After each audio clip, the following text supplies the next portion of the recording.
You're listening to the Monday Night Community Show with Daniel on BRFM. This is the Daniel Monday Night Community Show on demand through YouTube. Thank you very much for choosing to listen to us through this method. If you'd like to keep up to date with when I add new interviews, then subscribe to this channel. We present Given in Evidence by John Fryer with Emma Hounsell, Ellen Jackson, Jeff Bainham and Zig Stanieszak.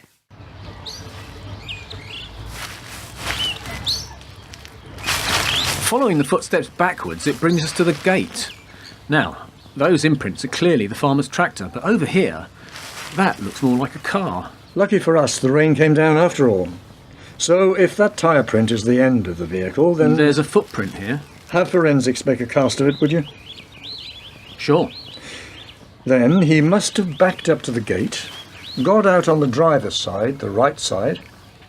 Where was the victim? No smaller footprints. She was dead already? Probably. Back seat's unlikely. She must have been in a boot. Ask the forensic boys for any fibres on her school uniform. Probably arms or legs. He couldn't have laid her out flat. Too tall.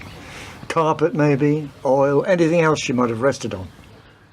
Do you think he could have had help? Single footsteps, deep in the soil in places. One man, judging from the shoe size, I'm guessing. Tracks leading into the field, then heading back. So, you think one rather than two? Secrets are hard to keep, Mike. I once heard someone ask, if you had a secret, who would you tell first? This would be quite a hard secret to keep. If it was your secret, who would you trust with it? I don't know. Someone who couldn't talk. Or live with it and keep it to yourself. Conscience can be a burden. Not for everyone. Especially if you believe you are justified in what you did. Pretty strange set of beliefs. Never heard of honour among thieves? I've heard of it. Never seen any examples of it. The sun will be up full in an hour. Got a pen? You want me to make notes? No. Just hand it to me. Here, what a... I almost trampled into the mud. Is that a child's bangle? Just ease it out of the dirt. No, not for the neck. A chain. With a crucifix on it. Too small for a necklace. For the wrist, perhaps? Looks like it. Jewellery? Of a religious nature. I've known women wear anklets. What? Like a bracelet. Like that, but goes round the lady's ankle. You really are on wife number 3. So, a bracelet with a silver crucifix. Might be part of a set. Really? How do you know that? Got a daughter, haven't I? Oh, yeah. You're her godfather, in case you've forgotten. We'd better bag it. Where'd the victim go to school again? St Mary's Catholic School. Where's our driver? By the car. You're thinking, where else should she be? It's been a long night. It's going to be an even longer day. What was the driver's name again? Maggie. Molly. WPC Jenkins. What's your first name? DS Cake here. Can't remember it. Margaret, sir. Maggie, if that helps, sir. Nothing helps him. Thank you. You religious, Mike? No. You? I believe that the Almighty has had it in for me once or twice. That's not belief. That's a persecution complex. And it's the rest of us that have got it in for you. God's had nothing to do with it so far. Just kidding. Very comforting. I just thought sometimes he hated me. No. He loves you. Good. It's everyone else that hates you. Well, someone's about to hate me and will hate me till the day they die. Oh? WPC Jenkins, you'd better put the keys in the ignition. We're going to see the parents of Deborah Ann Jones. I have to tell them their daughter is dead. An old case, over 40 years in fact, and I thought you might know it, might remember. Or? The Peter Clarence case. Who? Peter Clarence. Disappeared 1975, Finchley, North London. Extensive search. No body has ever been found. 1975? I wouldn't even have been on the force for more than a year or so back then. That's a very long time ago. Sometimes it's a mystery to remember what happened in the news this time last week. I really do wish you luck with that one, Alice. Isn't there another case for you to try your hand at? Going back that far? Even the detectives that worked on that will be either dead or completely gaga by now. I'm afraid the lead detective, DCI Williams, died 5 years ago, and DS Cake died over a decade before. Then they can't help you? No, they can't. And many of the team that worked on the case have long since died or retired. Family members, witnesses. The family were known in the area as being a bit rough. A family of bad uns. Mother and father of Peter Clarence, both dead now. Only his sister left alive. And what does she say? Not much. He was her big brother. Oh, how much older? He was 18, she was 15. Her name is Lorraine. Neither clever, but clever enough, if you know what I mean. Any witnesses? None. No one saw him. One day he was around, the next vanished. Well, there must have been a search. There was, but as a local tearaway, it's been suggested by some that there were those that were quite happy not to find him. If he was this young tearaway as you said, is it not possible that he just left? People could back then. CCTV wasn't at the end of every high street in the 1970s. It was much easier for people simply to up and leave. Maybe this Peter Clarence stood in the wrong set of toes and had to leave the area. It's been known to have happened in the past. You say there was a search. No one wanted to find him, and he didn't want to be found. If you've no body or witnesses, you might struggle with this one. Yes. Yes, Gran, you might be right about that. So, I checked the files as to who was working, even in a lesser capacity, out of the Finchley nick back in 1975. Go on. DCI Williams, the lead officer on the Peter Clarence case, had a driver, a young WPC, who he used mostly for clerical duties, typing up notes, comforting grieving parents, that sort of thing. It was a different world back then, Alice. There was no political correctness in the 1970s. You just had to put up with it. Put up with it? Today, everyone is offended by something. And sometimes they're even right to be so. But there were no kid gloves then. It was a male world. Some say it still is. Maybe it is. I don't know. Maybe our hopes were greater than today. We all thought joining the force was a strike for equality. Now, who knows? You don't think things have changed? Oh, they've changed. I just don't know if they've got any better. Change doesn't always equate to progression. Oh? The right to be foolish on a Friday or Saturday night. Does that make women equal to men? The newspapers are full of stories these days of young women doing foolish things. I suppose we can all be foolish these days. That's a sort of equality. The WPC was a woman called Jenkins? Was it? How many times were you married again?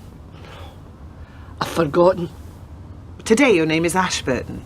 Before that it was Mia. And before that, it was Jenkins. You are the nearest officer or witness to the case that is still available to me. Grandchildren never really come round just for a cup of tea. Do they? Everyone calls her Debbie. Only her mother calls her Deborah Ann. Where is Mrs. Jones at the moment? Gone to work. We've been up all night. Said she couldn't do anything here. I said I'd send word. If I had any to send, that is. You're not at work today, sir? Day off. What do you do for a living, sir? Accountant at Anderson's. And your wife? Supermarket on the high street. You reported your daughter missing yesterday evening? She didn't come back from school. Yes. Maureen, that's my wife, thought she might be at a friend's, listening to pop music or trying on makeup. I don't really approve, but they are teenagers. Would you sit down, Mr. Jones? Do you have children, Chief Inspector? No. You always worry about them. It was said to me once that after you've had children, you never sleep easy again. Is that the same for you? I don't... Would you sit down for me, Mr. Jones? really don't want to. If I sit down, the sofa, then you'll tell me, won't you? While I'm standing, there's still some hope. There's a picture of my father on the mantelpiece. First World War, he was an officer, infantryman, served on the Somme. I asked him once why he volunteered. Do you know what he said? We're trying to make a better world. Are we making a better world, Inspector? It's time for you to sit down on your sofa now, Mr. Jones. Please. Would you and... I'm sorry, I can't remember your name, Mr... DS Michael Cake, sir. Yes, cake, as in sugar, as in... Mr. Jones, I'm very sorry to have to tell you that your daughter, Deborah Ann Jones, is dead. Is there any chance? I don't believe so, sir. But I need you to come with me to the mortuary to give a positive ID. She was in the school netball team. Did you know that? No, sir, I did not. She asked both of us to come and watch her. But we both had to work. Maybe we can watch her next time. I could take a day off. Can you get your coat for me, Mr. Jones? Go with him, Mike. Right. Jenkins! Yes, sir. Mrs. Jones works at the supermarket on the high street. Find her. Find a doctor. Get her to him quick. Get him to give her something so she can sleep. Find a relative that will come round. Well, what are you waiting for? The photos on the fireplace. Oh, yes. Mr. Jones's father was in the army, apparently. No, sir. Not him. The photograph next to that. The one of Deborah Ann. Isn't that the matching necklace to the bracelet she had on? She's wearing it in the picture. But it wasn't around her neck when the body was discovered. Sorry, sir. Had you already noticed that? It's been mentioned, but it never does any harm to mention it twice. You're quite sharp-eyed, aren't you? Well done. Now, go and find Mrs. Jones. Yes, sir. So, who has the necklace now? I've told you, Alice, things were different then. Careers for women were a new thing. Many men on the force felt that we shouldn't be there. The dinner and the table brigade was still around, I assure you. I might have tagged along, but I was really only showing a friendly face. I see. Don't make the mistake of judging the past with the ethics of today. And why do you say that? At the time, many of my male counterparts didn't know any better. They didn't see themselves as out-of-touch dinosaurs. They just saw themselves as blokes doing a job. And you know what? In some regards they were. They didn't deal with corrupt bankers or white-collar crime like today. Sometimes they had to tackle the scum of the earth on a Friday night with nothing more than their bare hands. Sometimes I was glad of the sexist dinosaurs when the fists were flying. Takes all sorts, Alice, even in the police force. It does, Gran. No disputing that. Don't waste your career in cases that will never advance you. Believe me, no one will thank you for sifting through the ashes in this one. Peter Clarence was not a nice person. Whatever happened to him, leave it in the past.